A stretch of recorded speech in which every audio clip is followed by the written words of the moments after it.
নিনি, তুমি ওই ঝর্ণার নিচে গিয়ে দাঁড়াও। দেখবে তুমি তোমার বাড়ি পৌঁছে গেছো। যাওয়ার আগে তুমি এই আম গাছের চারাটা নিয়ে যাও।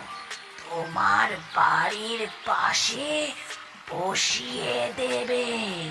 আর এই আম গাছ থেকে যখনই তুমি একটা পাতা ছিঁড়বে, অমনি সেটা সোনার আম হয়ে যাবে। তোমায় অনেক ধন্যবাদ নাগিনী। আম গাছের সেই চারাটি হাতে নিয়ে নিনি ঝর্ণার নিচে দাঁড়িয়ে যায়। ঝর্ণার নিচে দাঁড়াতেই নিনি খুব সুন্দর দেখতে হয়ে যায়। এটা দেখার পর নিনি খুব খুশি হয়।